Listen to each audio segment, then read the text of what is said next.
mostly shown courage and not technique when fighting in the USA. And here now is Chavez entering with what is becoming a larger and larger entourage with each passing assignment. A remarkable fighter and athlete. All those qualities that I ascribed to Korean fighters he has, and much more, including many skills. And just look at that, his last fight exactly a month ago. And that's one of the reasons he's been able to sustain himself on top, because he keeps active, stays in shape, never has to go out of his way to get in shape for a fight. He sees it as his responsibility to an adoring boxing public in Mexico to make himself available there to fight. And he has had 4 assignments since the Meldrick Taylor bout. This man is extraordinary in every way. In Mexico, he was very highly regarded before the Taylor fight, but there were arguments among the cognoscenti of whether he was good as some other outstanding Mexican fighters. But after the drama of his victory over Taylor, he went up a notch, he says, and now so much is expected of him. Another look at the record, and we remind you that we at HBO are relatively conservative in crediting Chavez with 70 wins. There are others who give him as many as 72 or 73, but for us it looks like this: 70-0, no draws, 60 knockouts.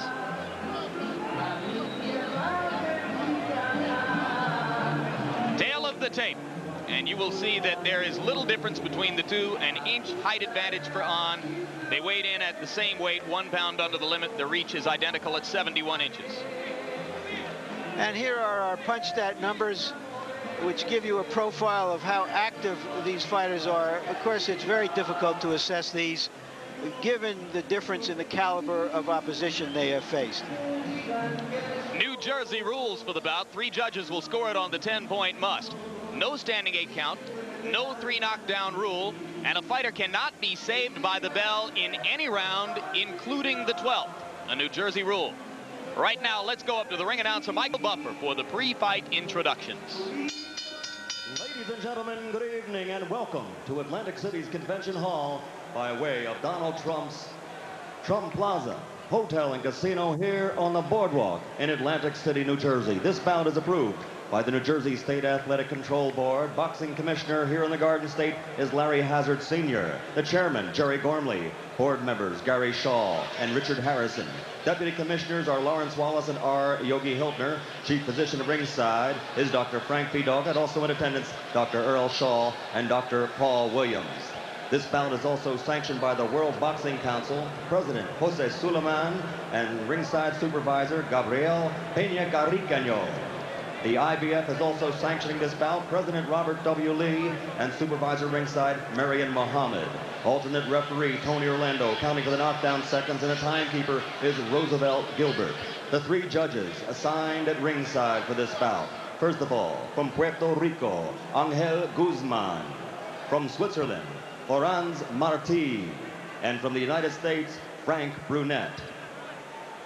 And now, ladies and gentlemen, Don King Productions, in association with the Trump Plaza, presents 12 rounds of boxing for the WBC Super Lightweight and IBF Junior Welterweight Championships. The referee for this bout, working for the 72nd time in a world title match, is Tony Perez. Introducing first, fighting out of the blue corner, wearing the red trunks with red letters. He weighs an even 139 pounds, from Jinju, South Korea. His professional record, an outstanding one, 29 victories, 13 by KO, only 1 defeat. He's the #1 ranked challenger in the world. Ladies and gentlemen, welcome Kyung-Duk Ah!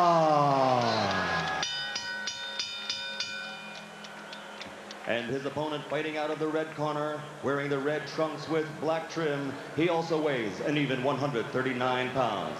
From Culiacan, Mexico, an outstanding professional record, 70 consecutive victories without a loss or a tie, 60 victories by KO. Ladies and gentlemen, let's welcome the WBC Super Lightweight and IBF Junior Welterweight Champion of the World, Julio for Chavez.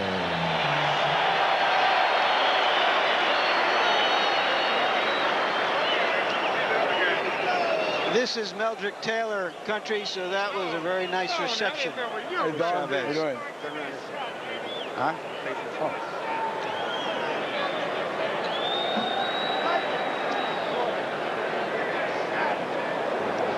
Julio Cesar, and I've just given you the instructions already in the dressing room. ¿Alguna pregunta? Any questions? Shake hands, and good luck to both of you. Shake hands. Kyungdugan told us that his fight plan would be to allow Chavez to set the pace in the first couple of rounds, find out what it is Chavez does, and then hope to extend the bout and make it a long one.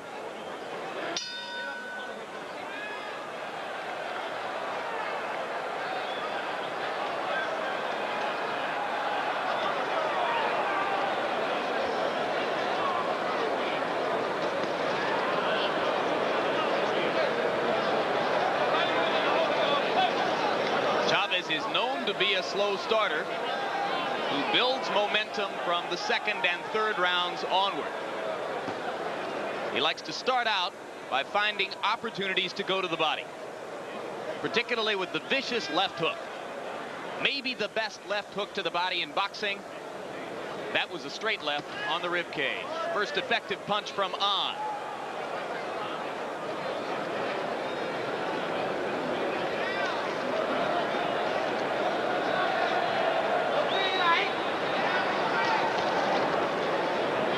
At the moment, On appears to be a little cuter than we're used to seeing in the many Korean challengers who have come to America.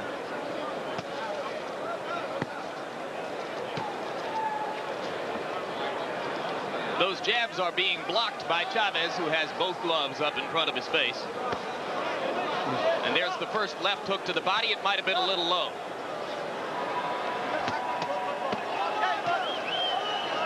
Tries a left hook to the body. Nice combination, 4-punch combination, one of them landed.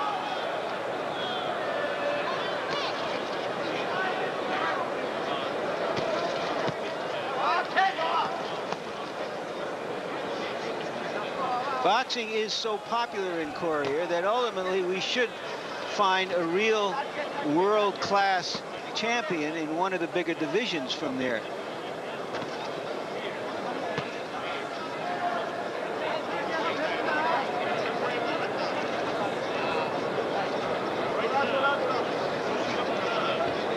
You may recall that many Korean boxers did well at the '88 Olympics in Seoul. Although, of course, many of us will just remember the one Korean boxer who sat down in the ring for about an hour after the fight. There's another outstanding combination from Kyungdugan, Larry. 4 punches, the last 2 of which connected solidly. He seems to be warming up a little bit.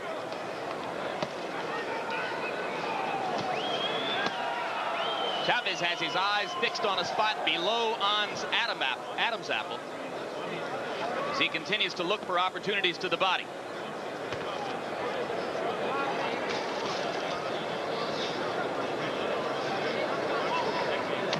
And as we go to the corners between rounds, interpreters in both corners. Ruben Castillo, former 2-time world champion, will bring us the information from Chavez's corner, and Ron Lee, who has helped us in the past with Korean fighters, will do so in On's corner. Spit bucket, bring the spit bucket. Come on, hey, get the spit bucket. Okay,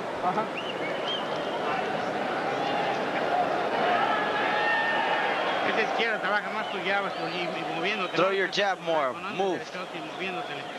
Moving back and forth. Throw your jab, your left hook to the body, and throw that combination.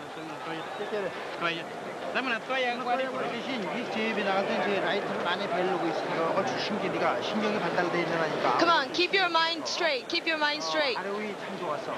You did it right. You did it right. All right, seconds out. Watch out. Watch out for his right jabs.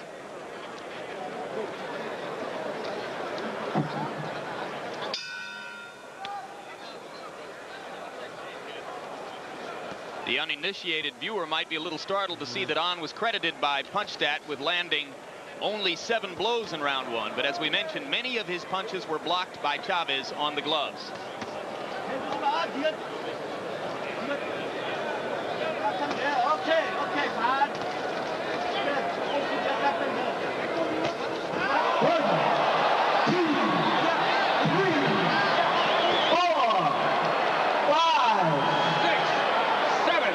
A straight right hand, the punch that finished Meldrick Taylor.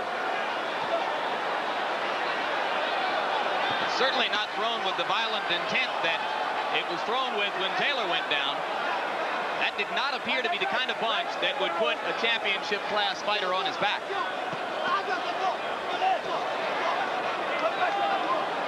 Unless it was a harder punch than he's ever been hit before. He told us he had never been down before. He's about to go down again. Chavez landing with lefts and rights. And On searches out a place to fall down. Now he looks to his corner for guidance. 6, 7, 8. I think he was cowering on the ropes there after a body shot hurt him, Jim. Remember, there is no 3 knockdown rule in effect. So it's conceivable that On could go down again and continue fighting. And Chavez looks like he wants to get this over with quickly.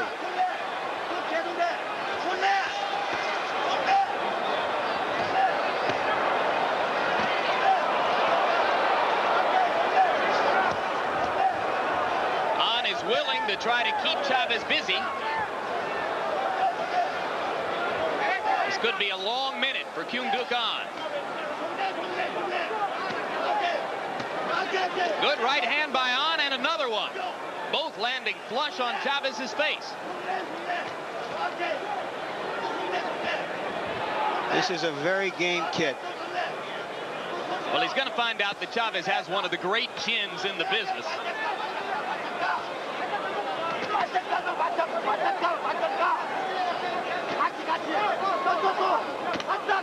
He's not backing off, trying to defend himself with offense. Landed another right hand at long range, and there's a left and another left.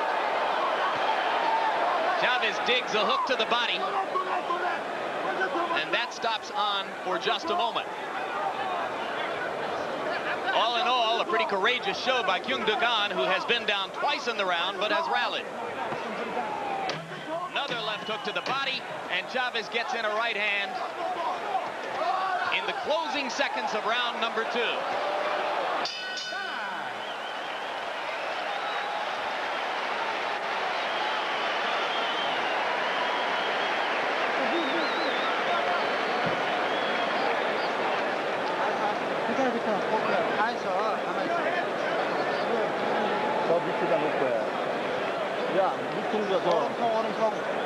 Come on, get close to him. Get really close to him. You got to keep moving.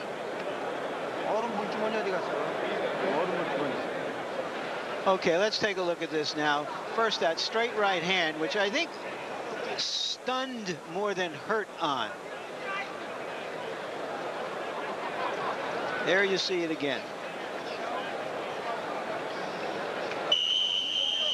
Well, he landed it right on the point of the chin.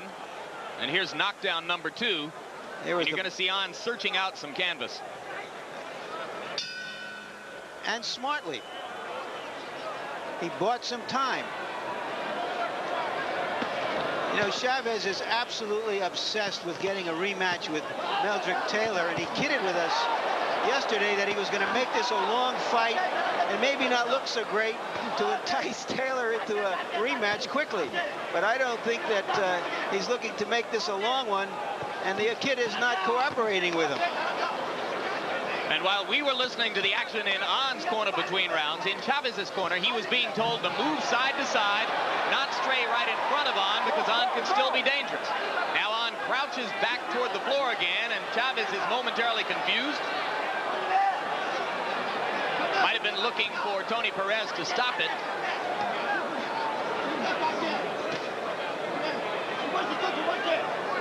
In the opening 20 seconds of this round, they traded blows in the center of the ring, with On giving just as good as he was getting.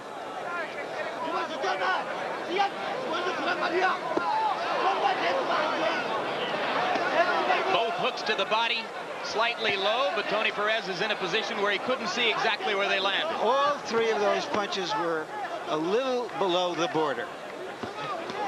But Perez, as you said, was on the opposite side of Chavez and didn't see that. And On isn't complaining anyway. What good would it do him? There's another low left hook to the body.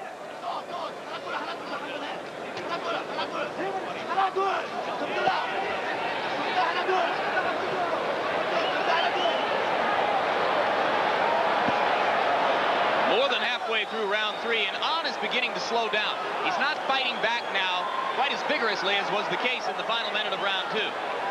And you have to believe that the body punches are taking their toll. Down he goes. And half the crowd has gotten excited over some kind of ruckus that's happening behind us. Jim, that's what you were hearing before that knockdown. Han cannot go on, and he retires. Or as we say in America, he quits.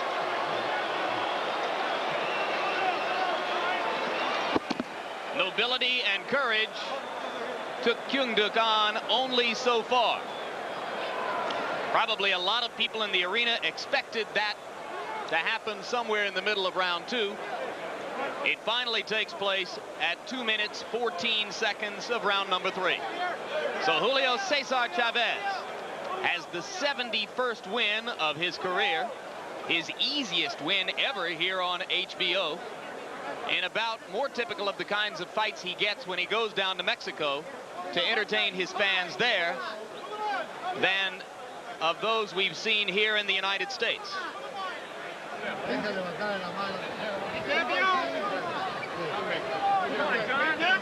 Let's take a look back now at the action from round 3, which led to On's retirement, prompted by the 3rd knockdown of the bout. The trademark left hook to the body, a combination, and On was down in his own corner. And though we could not hear it from here, since he went down in his own corner, it's entirely possible that his handlers, through the ropes, suggested that this would be enough. He was able to get up well before the count of 10. There it is, digging the hook to the body, and you can see On putting his right arm down to try to protect himself there, making it easy for Chavez to land the 1-2 combination that finished things off. Ladies and gentlemen, the official time, 2 minutes 14 seconds of the 3rd round. Referee Tony Perez stops this contest. The winner by TKO, still undefeated, still champion, Julio Cesar Chavez.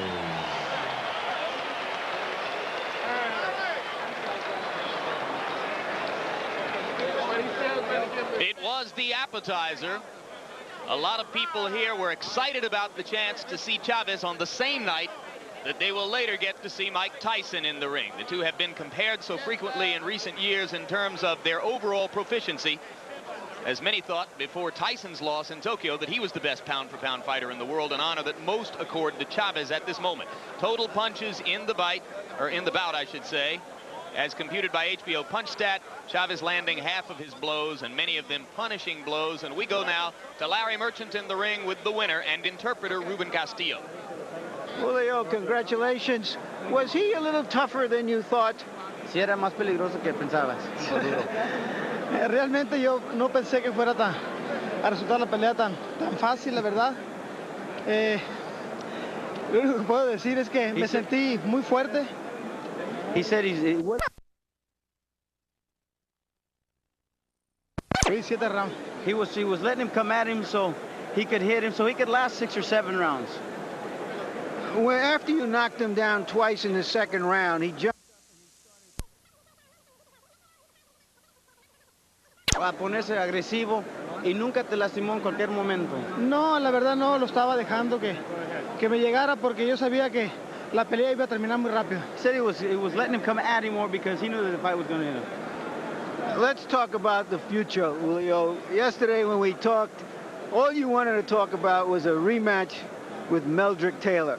What are your thoughts on that? When do you think you'll get to fight him? Hablando de tu futuro, ayer todo lo que hablaste era de Meldrick Taylor. ¿Cuándo es la pelea con la revancha y qué son tus pensamientos de eso? Yo quisiera que la pelea se hiciera lo más pronto que se pueda para demostrarle a todo el mundo, a Mary Taylor y al que esté enfrente conmigo que yo soy mejor que ellos. He wants the fight to happen as soon as possible. He wants to demonstrate to everybody in the world that he's the best fighter, and he wants a rematch. Ya se lo demostré una vez noqueándolo, ahora quiero pelear de nuevamente con él para que no haya controversias. He's already demonstrated the first time I knocked him out, but he wants to do it again so he can make sure there's no controversy. Are you disappointed that Taylor is going to try to win the welterweight championship next month, and that you would then have to fight him for a welterweight championship should he win? Si eres desilusionado porque Meldrick Taylor quiere pelear por otro campeonato, ¿qué es lo que piensas? Yo pienso que Mary Taylor no tiene ningún derecho a pelear por el campeonato welter. He says he doesn't think that Meldrick Taylor has any reason to fight whatsoever for another title. First, tiene que ganarme a mí primeramente para poder aspirar al título del mundo. He should beat him first before he can fight another time for the title. But if he does win the welterweight championship, will you fight him as a welterweight? Si gana ese campeonato de peso welter, pelearás con él. No voy a pelear con él, no. Never. All right, congratulations again, but we have the start of a negotiation going on here, how he will eventually fight Meldrick Taylor.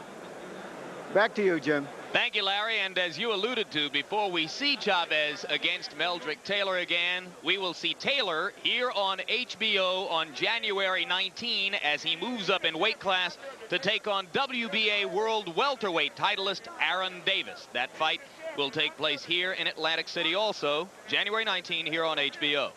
Let's move on toward the next subject of the evening. If you're a boxing fan, and you've been reading your newspapers, you're well aware there is again turmoil in the heavyweight division. To shed a ray of light on that volatile subject, we're going to revisit now some of the issues at hand and hear from some of the heavyweight principals.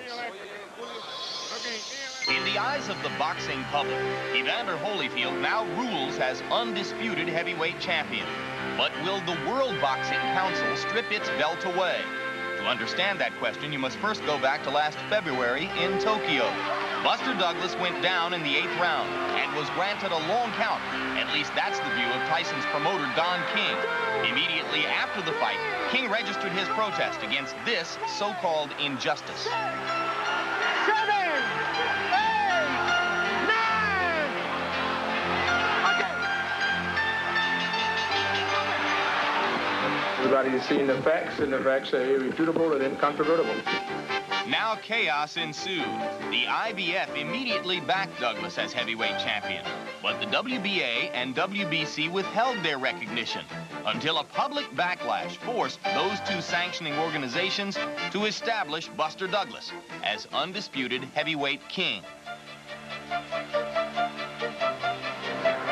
Back in New York, Don King and Mike Tyson eventually followed suit. There's never been a question from our side as to who the heavyweight champion of the world was. And I respect the fact that the new champion won the title. But the only thing I'm saying, I wouldn't want the title on a change decision. You know what I mean? You win the title in the ring, you lose it in the ring, I believe. I'm just saying that Mike's not going on the deep end, he's not discouraged. The only thing I ask for is just a rematch, that's all. Simple as that. Once I get a rematch, I'll take care of everything from there. That's all I'm asking for the champion. A rematch that wasn't to be. Buster Douglas gave the first shot to #1 contender Evander Holyfield, who ironically had waited more than a year for his opportunity. Don King, meanwhile, had collected letters from all three organizations, stipulating that the victorious Evander Holyfield would have to fight Mike Tyson in his first defense. But Holyfield, his promoter Dan Duva, and manager Shelley Finkel had already signed Big George Foreman for April 19. You're watching a man who has been known to knock opponents out with glancing blows. His hands are so heavy that what becomes a knockout punch doesn't always look like one, and Rodriguez goes down. When the Holyfield-Foreman fight was announced, both the WBA and IBF recanted their earlier mandates, but the WBC still hadn't sanctioned the fight. All championships are won and lost in the ring. Nobody can take away from Evander Holyfield what he won in that ring, except the man to my right, George Foreman. Jose Suleiman may weigh as much as him, but he can't take it away from him. Only George Foreman can. But as far as the WBC is concerned, it's based on that phony argument in Tokyo that somehow Tyson was deprived of his just due. Somehow Buster Douglas didn't knock him out. Somehow something occurred there what the rest of the world didn't see. It's a phony argument, and we don't want to give it any more credence. We don't think it deserves any. And as far as we're concerned, this is the undisputed heavyweight champion of the world. The winner of this fight will be the undisputed champion until somebody's able to beat him. Dan Duba went to court in New Jersey and was granted an injunction forbidding the WBC from stripping Holyfield. Jose Suleiman and the WBC countered with a request to have the entire matter sent to binding arbitration, both parties agreeing to abide by the decision. Duba and Holyfield have since accepted that offer. And as for Mike Tyson, he now sits and waits for the winner of Holyfield and Foreman. Or if the WBC does indeed strip Holyfield, there's talk of a Tyson fight with Razor Ruddock of Canada for the WBC crown. Stay tuned for the continuing saga of backroom boxing politics at their most familiar. And we bring you back live to ringside, where there is news on the heavyweight front today. Earlier we spoke to Holyfield's co-manager Shelly Finkel, who told us that WBC chief Jose Suleiman, in a bit of a surprise, had given to him, Finkel, to hold for Holyfield, the WBC heavyweight championship belt. He gave it to him today. Finkel said he didn't place much importance on that, but he did say that he's totally confident arbitration will go in Holyfield's favor. What do you make of Suleiman handing over the belt to Shelly Finkel today? I have no idea. What can you say about Jose Suleiman, who tells people still that he thinks that Mike Tyson beat Buster Douglas in Tokyo? This is all really unfortunate for Tyson, I think, because it gives the appearance that he's still trying to win outside the ring what he lost inside the ring. Mike Tyson should stay active, stay in shape. His turn is coming. So what would the reaction of the boxing public be if, in fact, Suleiman and the WBC were to strip Holyfield of that title and set up a championship bout between Tyson and Razor Ruddock? Well, it would be declared another in a long series of black eyes on boxing, and I don't think the public would, in the end, accept that as a championship fight. All right, let's turn our attention now to the main event of the evening, the 40th professional bout of Mike Tyson's heavyweight career. Let's get ready now for a look at Mike Tyson against Alex Stewart.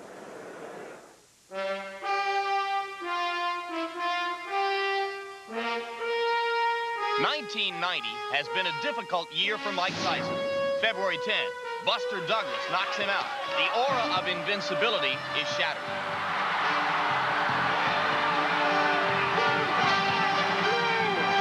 June 16, the one bright spot, a first-round knockout of a suspect opponent.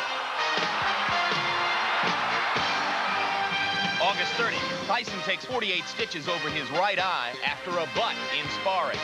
The scheduled September 22 date with Alex Stewart is postponed. On October 25, the fallen champion is forced to sit by as his conqueror is disgraced by the new heavyweight champion, Evander Holyfield.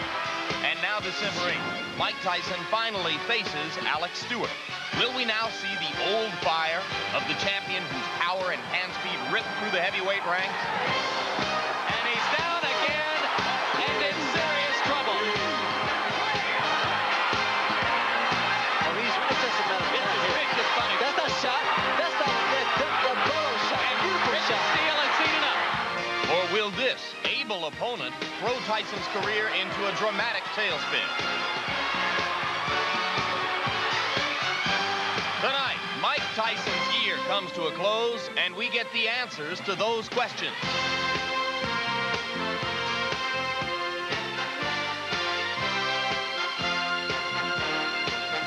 Left hand sends Hearns back against the ropes again. Hagler punishing Hearns now. What an uppercut by Douglas, and down goes Tyson.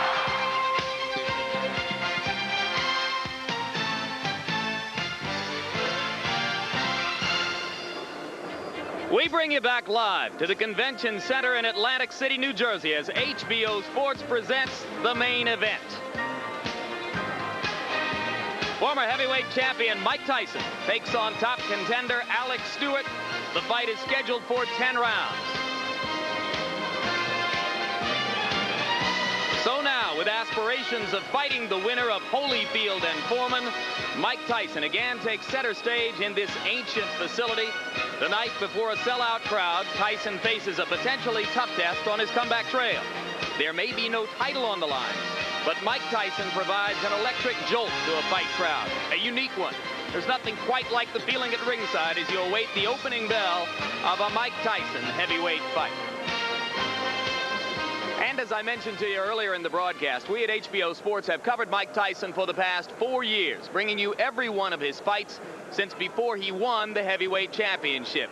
We believe we have profiled him and reported on him in virtually every way, shape, and form possible through a relationship which has not always been completely friendly.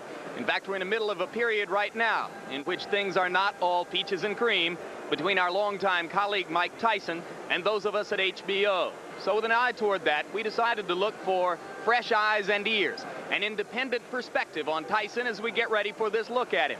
And we have acquired the services of America's most provocative filmmaker, award-winning Spike Lee, who came to Atlantic City and went to Brooklyn also with a 35mm film camera to produce a profile of Mike Tyson for us. Spike, thanks very much for doing this. Welcome to our broadcast. What was your perspective and your intention as you began this project for us? Well, what we wanted to do is just record what Mike and Don had to say. I felt that they would be very comfortable with us, knowing me, that they would let their defenses down, because a lot of times we have to be careful what the media's, or how the media's can portray them, and we just want to document that. And we just rolled the camera. That's what we did. We shot in 35mm black and white, and we approached it as if we were making a film. You have said publicly that you regard yourself as a friend and a fan of Mike Tyson's. Right. Is this journalism or advocacy? It's both. I'm not going to lie. I think that Mike and Don have got pummeled in the press a lot, and if I could help them, you know, to not really change their image, I think that there are a lot of people look at this piece and still not like them, but I think that they have to make up their own minds. We're going to talk to Spike again after you have seen what you're about to see. But we want to make this clear that this was Spike's baby. We interfered in no way, shape, or form after we gave Spike the chance to bring a 35mm camera here and to Brooklyn for this profile of Mike Tyson.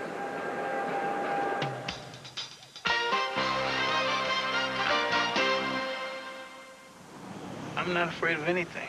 I'm not afraid of anything. There's nothing that I'm afraid of, you know what I mean? And that's why I'm the individual that I am. You know what I mean? I walk it like I talk it. From where I came from, I'm not supposed to even have made it. I'm not supposed to even be living. My name is Victor Nelson. So what's up? Ain't nothing. Well, I live right here in 178, and I knew Mike for about 12 years, and grew up together. What neighborhood is this? This is Brownsville, Amboy. Yeah, he had to knock that punch ever since he was young. You ever seen him knock somebody out on the street? Yeah, I used to have him knock people out for me. Yeah? Yeah. So now he's getting paid to knock people out. That's good for him. I like that. That's my brother. Let's do the right thing. That's all he asks. How's Mike look? Mike looks excellent. He's in good shape. Good frame of mind. If you don't stand for something, you don't live for nothing. So he's ready, right? He's been ready. Ready sharp. He knocked out 3 sparring partners all in one day. Been hurt now. Oh, man. They're changing him like, you know, going in and out like a slot machine. What Joe Litt said, you can run, but you can't hide. So all we got to do is bring the prophecy to those words to reality. Ali got me into boxing. I was in Spofford, like, that's a juvenile place in the Bronx. When Ali came up there, and when I saw him, I said, I want to be champion of the world. I want to be just like him. Everyone can't be Michael Jordan, a world heavyweight champion, all that, or else, you know, I mean, a brain surgeon, which probably I could be, though.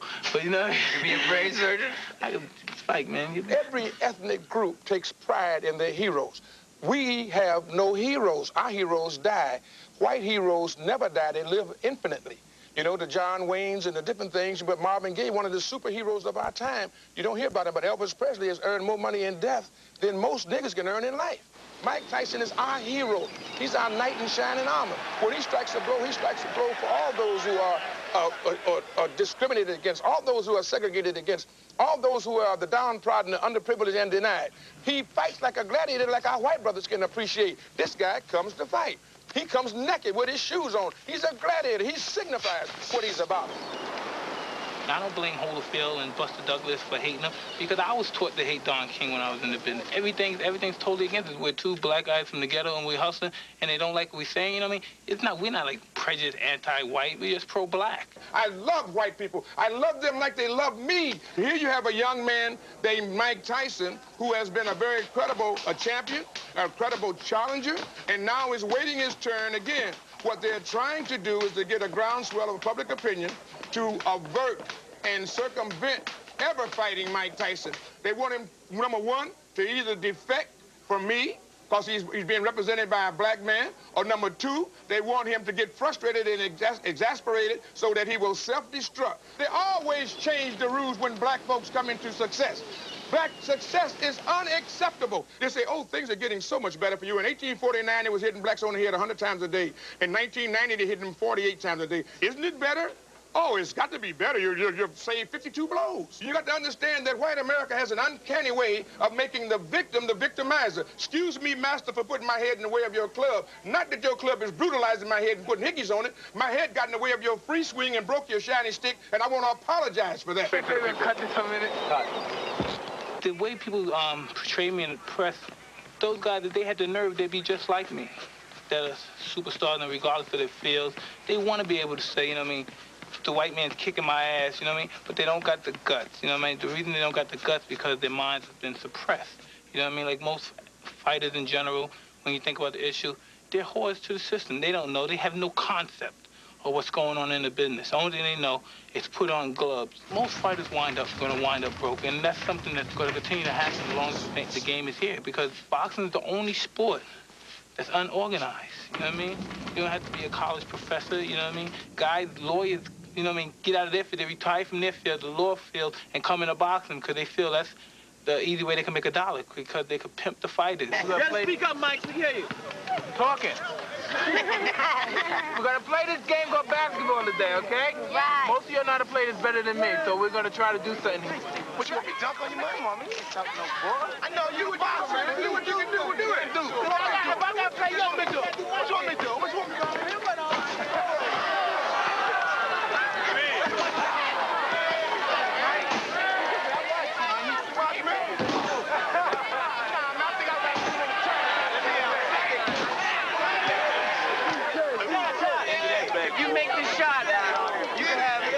Jordan. All right. Here, take off my coat.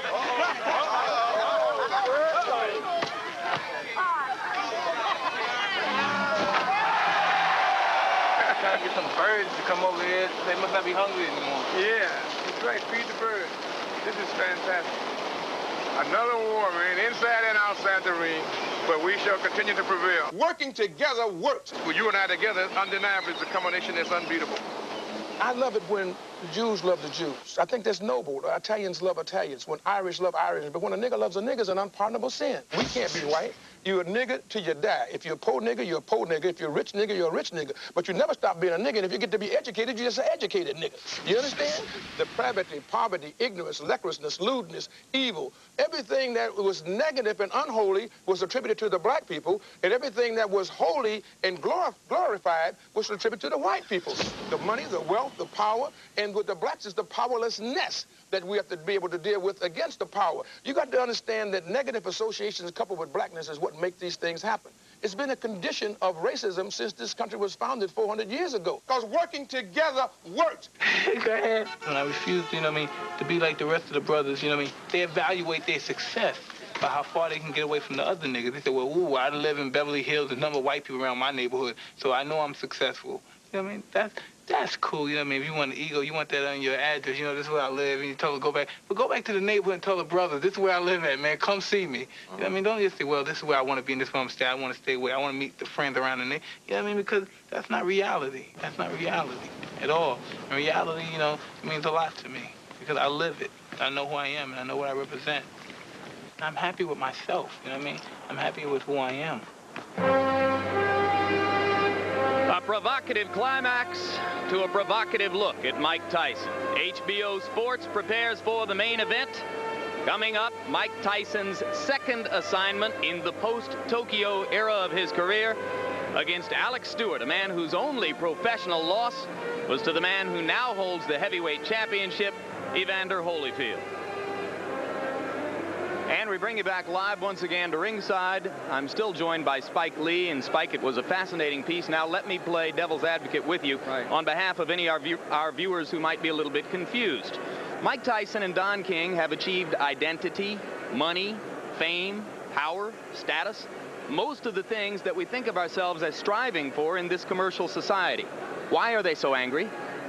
Well, they think that they're getting the raw deal, that they haven't been betrayed correctly or truthfully in the press.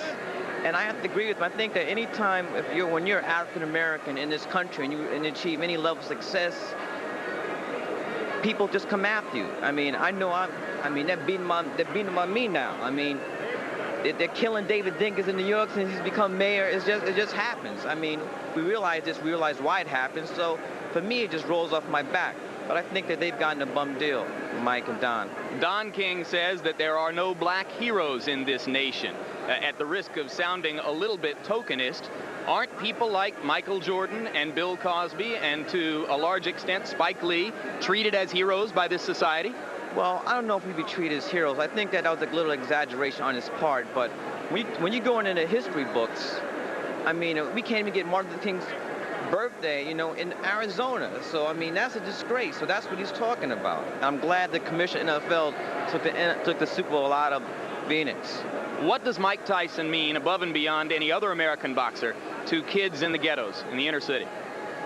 Well, I think that for any ethnic group, any time that when you're on the bottom rung of the ladder and one of your own is able to squeeze out that little hole, it gives you hope.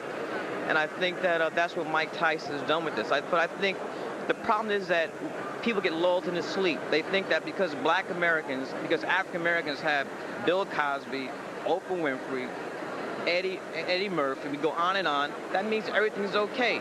Because we have Prince and Michael Jackson, that everything's all right for black America. But those are a couple of people. There's 30 million African Americans in the country, and most of us are catching hell.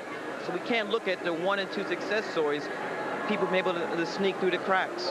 Many thanks, and welcome to HBO. Thank you, Jim. Larry Merchant, what do you think of that?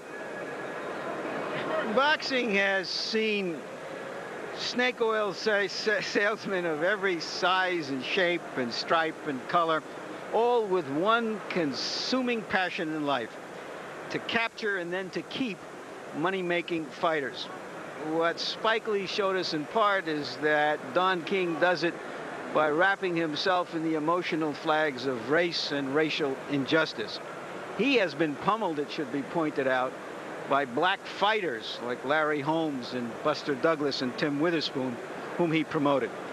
Spike Lee also separated for us the Mike Tyson of past and the Mike Tyson of the present as a public figure.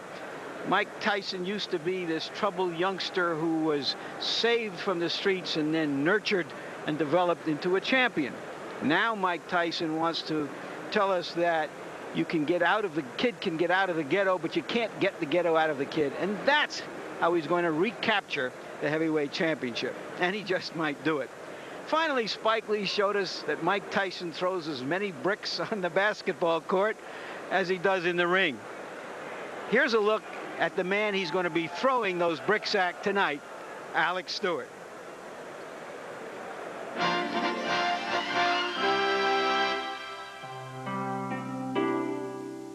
Dawn in the Catskills. Here the winter frost has yet to paint its inevitable chilling picture on this town's splendid canvas. And for one man who rises each and every morning to nature's silent sights and soothing sounds, this is a pensive time.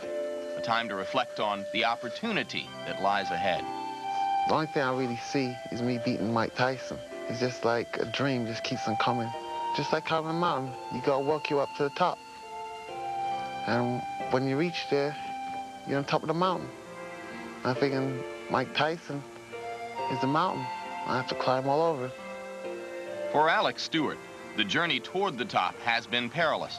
Despite his impressive record, many felt Stewart wasn't much more than a spoon-fed fighter. But that all changed the night he fought Evander Holyfield. After a brilliant performance in a losing cause, the English-born Jamaican was finally able to silence the skeptics. The Holyfield loss earned Stewart the respect of the boxing community and a chance to climb into the ring with Mike Tyson, one step closer to a shot at the heavyweight title. But first, tragedy would knock on Stewart's door.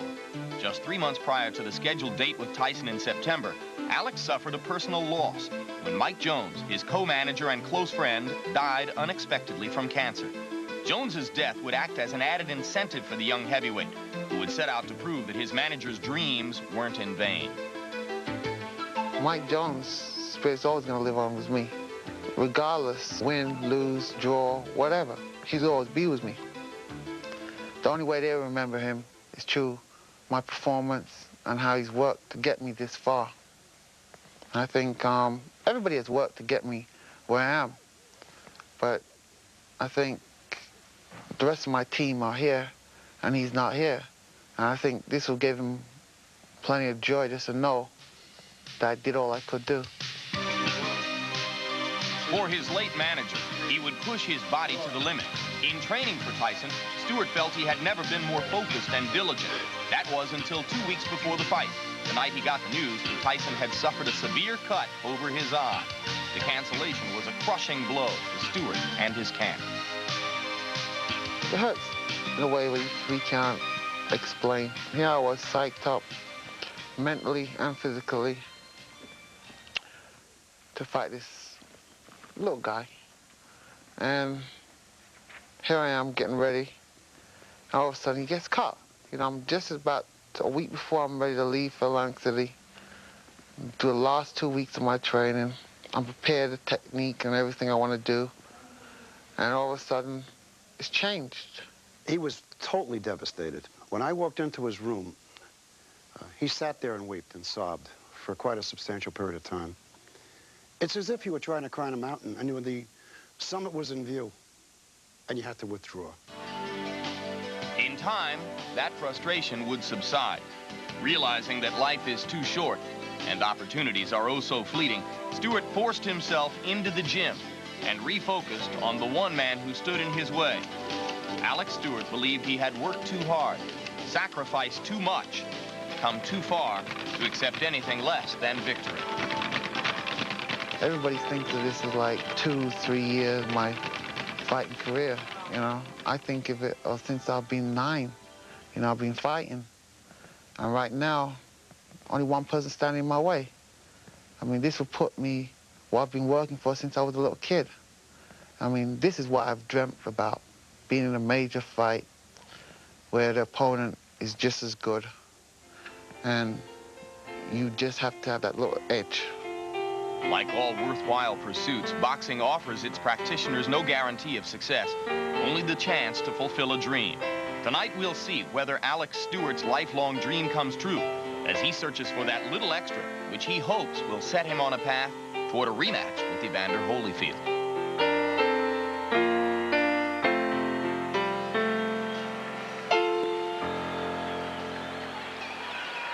We bring you back live, and we are ready now for Alex Stewart, a man who has lost only once in 27 professional fights, to leave his dressing room and make his way through this crowd to the ring. And that is Angela Stewart, his wife. She's at ringside. She will not stay at ringside.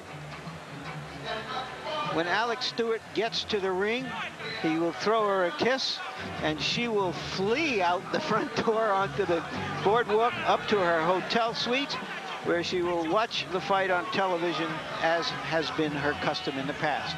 You saw Stewart's rankings, 2 of the governing bodies putting him up there at 4th, right up in the same neighborhood with Tyson and Holyfield and Razor Ruddock. All of his 26 wins by knockout. Indeed, Mike Tyson has fought 2 of the shortest bouts in heavyweight championship history here. Yeah. And here may be a fitting opponent, because Alex Stewart has never gone farther than 8 rounds, and 24 of his fights were 4 rounds or less. And he's sweated up nicely, because he has a bit of a reputation of starting slowly, although he throws an awful lot of punches in early rounds. And again, as with the Douglas in Tokyo, he's running to the ring to meet Mike Tyson. And you saw the nervous Angela Stewart, Alex's wife, as she prepared to try to make eye contact with her husband and then leave ringside. 5-year-old daughter Tenille Stewart is a little bit more resistant to the ravages of this experience than her mother. She stays to watch Dad fight. Although maybe not tonight. It's a little late for a 5-year-old. There is Stewart's record. And one cautionary note, he has gotten his shot on the basis of a loss, however brave that loss was. Well, from rounds 2 through 5 in the bout against Holyfield, he was the superior fighter, landing more blows, throwing more blows, and generally dominating the action against Holyfield.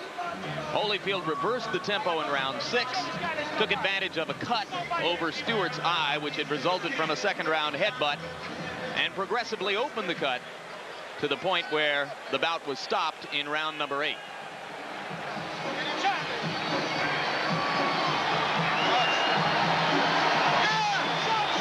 And there you hear a roar, which means that here comes Mike Tyson. It's a tribute to Tyson, incidentally, that despite what happened in Tokyo, he has filled this building with about 16,000 people. Aren't many fighters out there who can do that.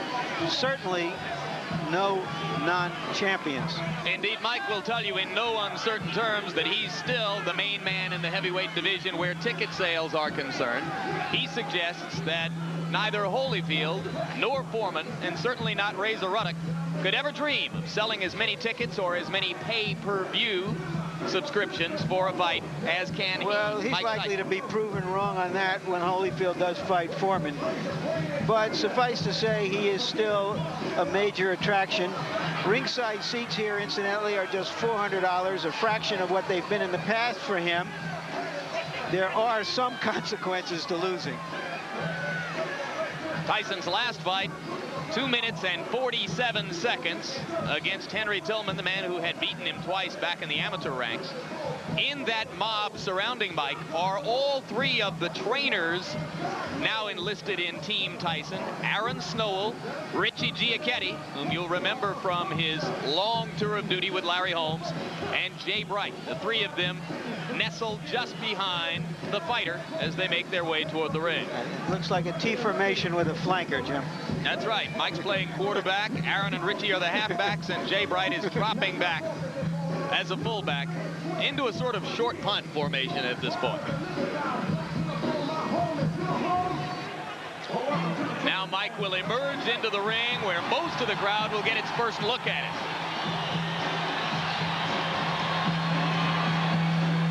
What he's wearing is a torn towel.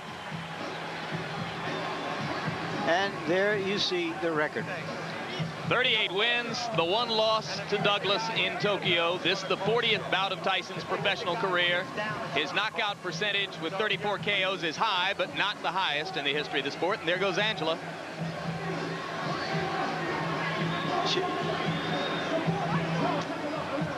Tyson looks a little fitter. I like Mike Tyson when he looks small, when he looks like a big middleweight or a light heavyweight. So let's take a look at the tail of the tape. And you can see that the big disparity there is in height. Stewart 4 inches taller than his opponent. He has an 8-inch reach advantage. Tyson at 217 3/4 looks to most observers here to be splendidly trained, in terrific shape. And the punch stat numbers, there you see what Tyson did against Douglas. But look what Stewart did against Holyfield. 81 punches around, an amazing number of punches for a heavyweight. Rules for the bout, New Jersey's rules. 3 judges scoring the fight, 10-point must system, standing 8 count in effect, 3 knockdown rule in effect.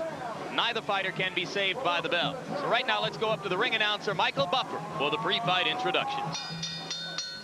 Ladies and gentlemen, Don King Productions, in association with the Trump Plaza Hotel and Casino here on the boardwalk in Atlantic City, New Jersey, present the featured bout of the evening.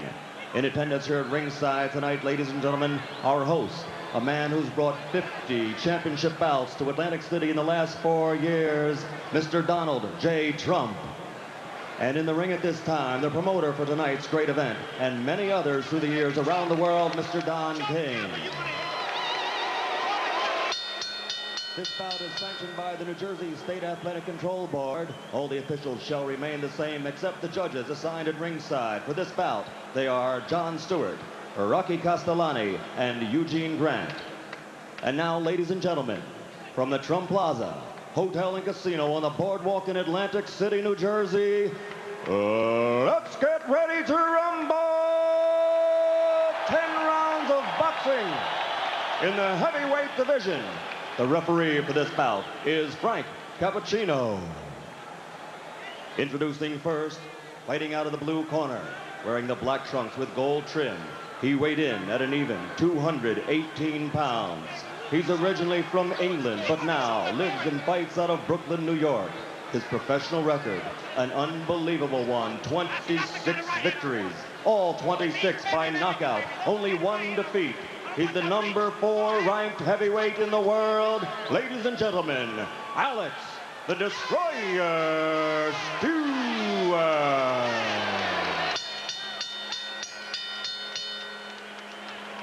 And fighting out of the red corner, wearing the solid black trunks, weighing 217 3/4 pounds, from Catskill, New York.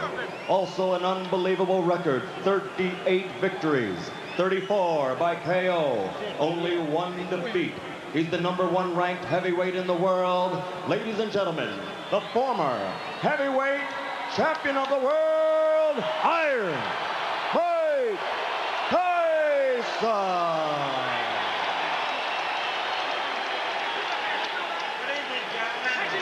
You're both given your instructions by the New Jersey Control Board. Protect yourself at all times. Be like you, baby. Both your sweats gloves. Come on, come on. Come on, baby. That's right, baby. The question, as in all Tyson fights, can the opponent maintain his poise in the face of Tyson's quickness and menace? Or will he retreat Stay in the corner, Alex. into self-defense? Stay in the corner, Michael. Stewart has stated categorically that he knows he needs to keep throwing punches to try to keep Tyson occupied. If he stops throwing, he'll be dead. Tyson lands a right and another. This could be quick. I was afraid of a 30-second soundbite. All right, man? Okay, let's go. Remember, Stewart never went down against Evander Holyfield.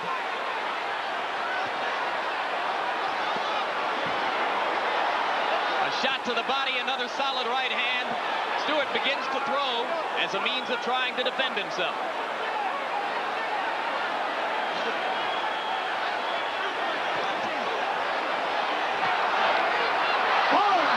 That'll be called a slip.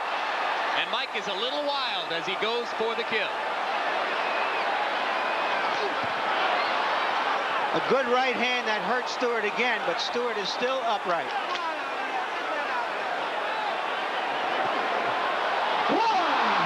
That was a flush right hand.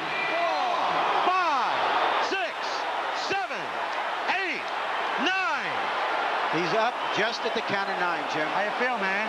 Taking a good look at continue? Cappuccino. He's going to let him go. 3 knockdown rule is in effect. If Stewart goes down again, it's over. And Stewart has quick throwing punches. You can see how wobbly his legs are.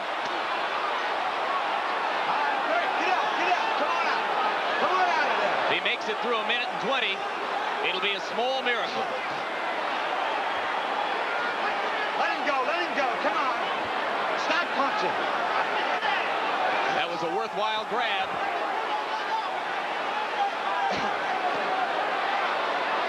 Tyson missed with a left that would have done it. He's very calculating now, Tyson. 2 more right hands land. All right, Alex, let him out, Alex. Stewart must land something or else it's just a question of a few seconds. That'll do it.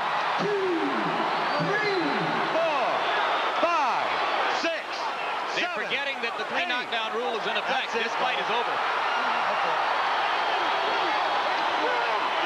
Well, Stewart said that Tyson was a mountain he had to climb. He just got knocked off that mountain.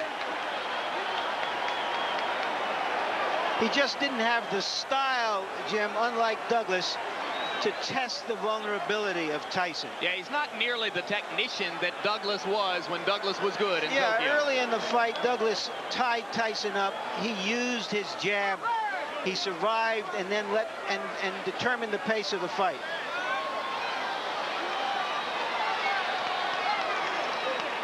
Nothing about you. You stay right there for a minute. Let me take a look here. Got caught in the early fight. The first fight, first punch.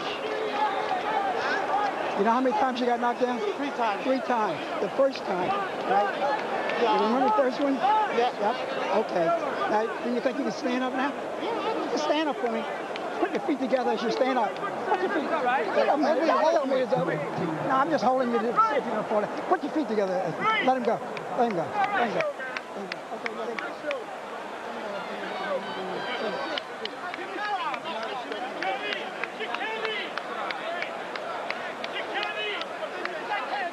And here's the first of the 3 knockdowns. You look at Tyson moving in with controlled fury, and the right hand puts Stewart down. Stewart was able to get up at the count of 5. Now we'll take a look. Is this the first knockdown again? Yes, it is. Another angle. The winner. The right hand to the top of the head was the one that put Alex down. That knockdown occurred within the first 10 seconds of the round.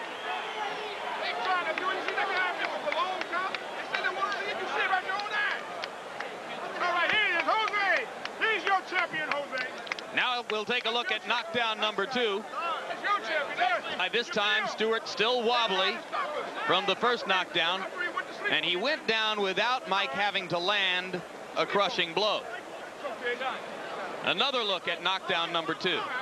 And you can see that the right hand simply glanced off the top of Stewart's head, but it was enough to put down a very wobbly fighter at that point. And now here's a third look at that same knockdown, knockdown number 2. The left to set it up, the glancing right off the top of the head. And Stewart down for the second time in the round.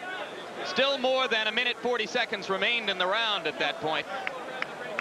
And with the 3 knockdown rule in effect, it was up to Stewart to try to stay on his feet to make it through round number 1. He was not able to do it. Here's knockdown number 3, which came at 2 minutes 27 seconds of the first round. A right and a left, and that was enough for Alex Stewart. Referee Frank Cappuccino began the count, which was academic at that point because of the 3 knockdown rule. Another look at the third knockdown. Solid left to the side of the head, but by that time it was the accumulation of punishment throughout the round which contributed to Stewart's demise. So Mike Tyson, in his 3 fights in this particular ring, his last 3 fights, I should say, in this particular ring, has a 91-second knockout, a 93-second knockout, and this one, 147 seconds. 3 first down knockouts in his last 3 appearances here in Atlantic City for Tyson. Punch stat statistics for the 1 round in the fight. Tyson threw 46 and landed 21. Stewart given credit for having landed 4 punches. He stopped punching somewhere early in the 2nd minute of the round and simply tried to survive from that point on with the by now obvious result. So this crowd remains on its feet. Almost everyone still here in the arena as they await the official announcement. And we wait to see if well, they've gotten the official announcement. I was looking at replays, and I'm told now that the official announcement has already been made by Michael Buffer. And we wait now to see if we'll get a chance to talk with Mike Tyson about this, the 39th victory of his professional career.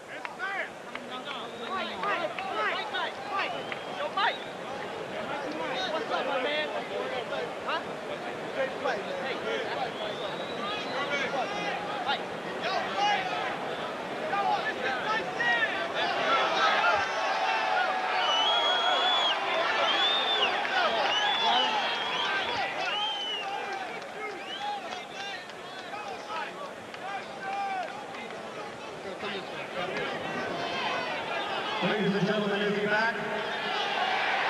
Iron Mike Tyson, 227 in the first round. And here comes Mike Tyson to join us now at ringside. Congratulations on victory number 39. You came out with fury, to say the least. Knocked him down in the first 10 seconds of the round.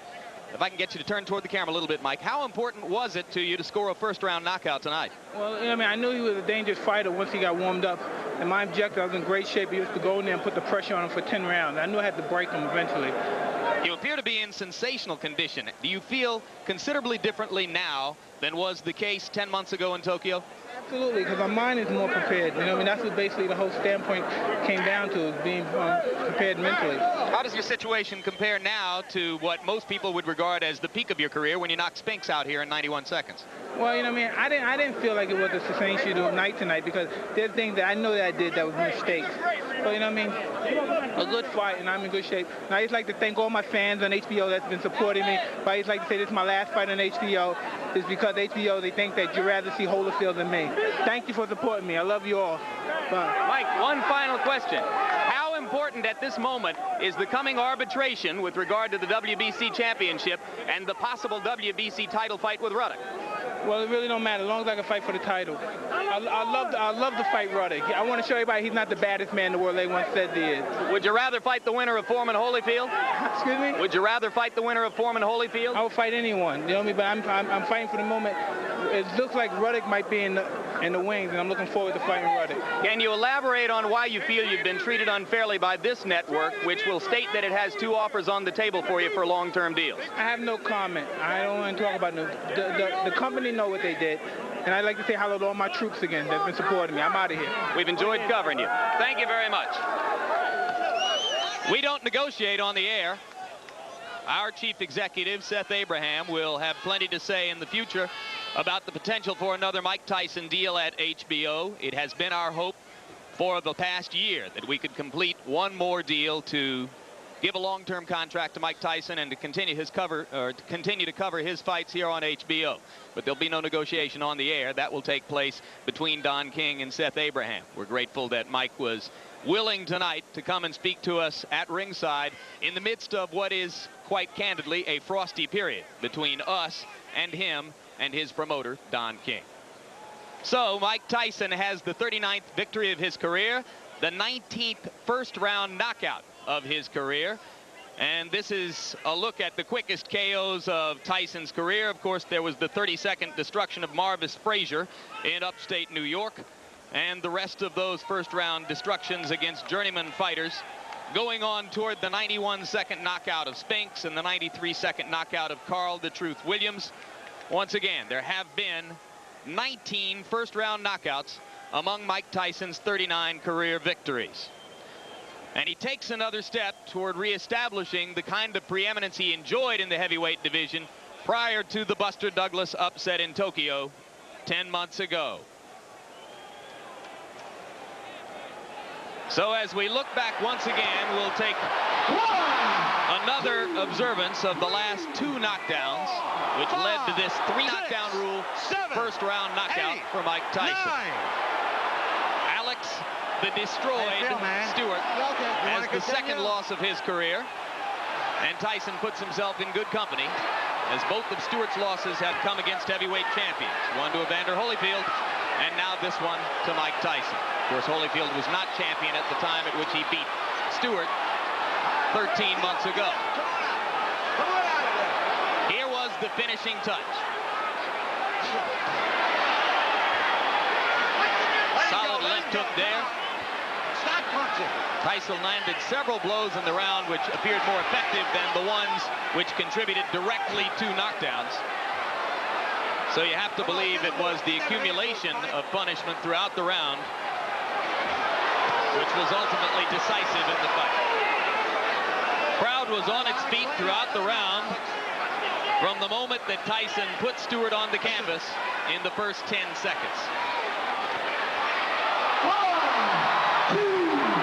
That was the end, and the count was, as I mentioned before, academic, as at this moment, by virtue of the 3-knockdown rule, it was over. So Tyson continues to celebrate, and we go into the ring as Larry Merchant has Alex Stewart. Alex, you've had a chance to watch those knockdowns. You describe what happened.